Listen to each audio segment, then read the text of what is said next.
राधे राधे, जय श्री कृष्णा दोस्तों।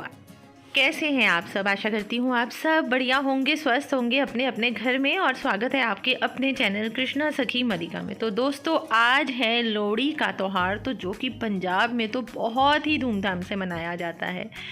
इस दिन लोग अपने घर में लोहड़ी बालते हैं, मतलब कि अग्निदेव की पूजन किया जाता है रात के समय। और बहुत मतलब जैसे त्यौहार है ना, ये त्यौहार को बहुत ही खूबसूरती के साथ सभी मनाते हैं।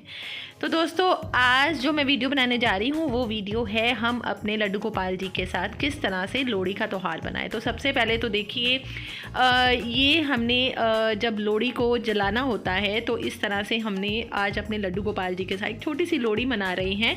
और ये रात शाम के समय होती है, जब दो समय मिल जाते हैं उसके बाद ये लोहड़ी का त्यौहार मनाया जाता है।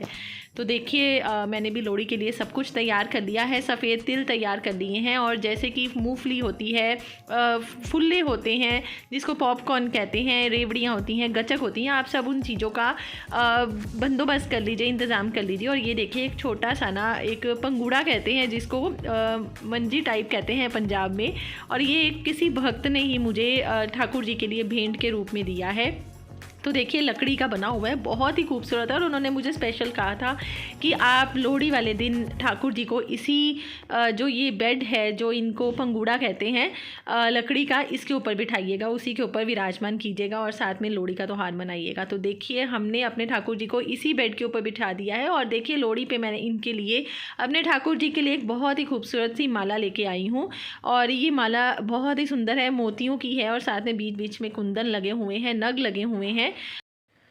तो लोहड़ी पे मैं ये भी अपने ठाकुर जी को, अपने लल्ला जी को त्यौहार में एक उपहार के रूप में, भेंट के रूप में दूंगी। आप लोहड़ी पे अपने ठाकुर जी को, अपने लल्ला जी को कुछ भी भेंट के रूप में दे सकते हैं। ज़रूरी नहीं है कि जो मैं माला दिखा रही हूँ आपने भी उसी तरह से माला ही उनको भेंट देनी है। आप उनको वस्त्र भी भेंट कर सकते हैं, या कुछ खाने पीने का जैसे कि सामान बना के कुछ भी भोग के रूप में, उनको प्रसाद के रूप में, भेंट के रूप में दे सकते हैं। तो इसके अलावा एक ये माला मैं उनको दे रही हूँ, साथ में इसके अलावा ये एक इनके सर्दियों का वस्त्र है। ये भी मैंने पहले से ही मंगवा के रखा हुआ था और अभी तक मैंने ये इनको पहनाया नहीं है। तो ये भी मैं साथ में लोहड़ी पे ही दोनों चीज़ें हम ठाकुर जी को, अपने लड्डू गोपाल जी को भेंट के रूप में, उपहार के रूप में लड्डू गोपाल जी को देंगे।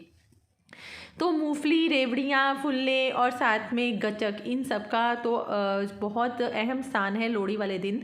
तो इसी तरह से देखिए, मैंने लोहड़ी पे भी इंतज़ाम कर लिया है। लकड़ी का भी, छोटी छोटी लकड़ियाँ ले ली है, उसका भी इंतज़ाम करके उनको भी सजा दिया है, जैसे कि आप देख सकते हैं। और अब मैं इस लोहड़ी को जलाऊँगी, और जलाने के बाद उसके बाद हम लोहड़ी मनाएंगे। तो किस तरह से जलानी है, आप लकड़ी, छोटी छोटी लकड़ियाँ देखिए आसानी से मिल जाती हैं लड्डू गोपाल जी के लिए। उस लकड़ियों को आप किसी भी, जैसे कि मैंने तो पीतल का बर्तन लिया है, आप लोहे का भी ले सकते हैं, पीतल का भी ले सकते हैं, उसमें इस तरह से खड़े कर दीजिए स्टिक्स को एक दूसरे के साथ जोड़ के, ताकि ये आसानी से हम जला सके। और उसके बाद आप अग्नि प्रज्वलित कीजिए, अग्निदेव को बुलाइए, अग्निदेव का आवाहन कीजिए, अग्निदेव को बुलाइए। और उसमें इनको अग्निदेव को बुलाने के बाद लड्डू गोपाल जी को लोहड़ी के लिए इसी तरह से हमने जलाना है। थोड़ा सा बीच में देसी घी की भी कुछ बूंदें डाल सकते हैं। और इस तरह से जब लोहड़ी जलती है तो दोस्तों, हमारे जो जितने भी कष्ट होते हैं, हमें अग्निदेव से यही प्रार्थना करना चाहिए कि भगवान हमारे सारे कष्टों को दूर कीजिए। और उसके बाद देखिए, जैसे कि जो फुल्ले हैं, गचक है, मूंगफली है, रेवड़ियाँ हैं, इनको भी आप इस अग्निदेव में ज़रूर डालिए। उनको भोग के रूप में, अग्निदेव को कहते हैं, ये भोग ज़रूर लगाना चाहिए। तो इस तरह से अग्निदेव को आप इन सब चीज़ों को थोड़ा थोड़ा सा अग्निदेव में डालिए। जैसे कि मैं ये मूंगफली डाल रही हूँ, थोड़ी सी गचक भी डालूंगी, थोड़ी सी रेवड़ी भी डालूंगी। तो इन सबको अग्निदेव को हमें देना है, हमें उनको अग्निदेव को भोग के रूप में उनको देना है अग्निदेव को। तो इस तरह से हमें ये सब कुछ करना है। और इसके अलावा सफ़ेद तिल जो होते हैं वो भी हमें ज़रूर डालने चाहिए अग्निदेव में। और उसके बाद हमें लड्डू गोपाल जी के साथ लोहड़ी का त्यौहार मनाना चाहिए। और इसके अलावा भी आप लड्डू गोपाल को कुछ नया भोग बना के खिला सकते हैं, जैसे कि खीर होती है, गजरेला होता है, हलवा होता है। इन सब चीज़ों को आप लड्डू गोपाल जी को भोग के रूप में दे सकते हैं। तो देखिए, इस तरह से आपने ये सब कुछ प्रज्वलित करना है। अग्निदेव को प्रज्वलित करने के बाद उसमें डालना है, और भगवान से यही प्रार्थना करनी है कि हे भगवान, हमारे घर में सुख, शांति, समृद्धि, खुशहाली, बरकत सदैव बनी रहे। अपना आशीर्वाद हमारे ऊपर सदैव, हमारे परिवार पर बना के रखिए। तो इस तरह से जब आप लड्डू गोपाल जी के साथ अपनी लोहड़ी का त्यौहार मनाएंगे तो लड्डू गोपाल भी सदैव आपके साथ आपके ऊपर अपना आशीर्वाद बनाए रखेंगे। आशा करती हूँ दोस्तों आप भी अपने लड्डू गोपाल जी के साथ ये लोहड़ी का त्यौहार बनाएंगे। और अगर आपको ये पसंद आया हो तो मेरी वीडियो को ज़रूर लाइक और सब्सक्राइब कीजिएगा। मिलती हूँ कल एक नई वीडियो के साथ, तब तक के लिए राधे राधे, जय श्री कृष्णा।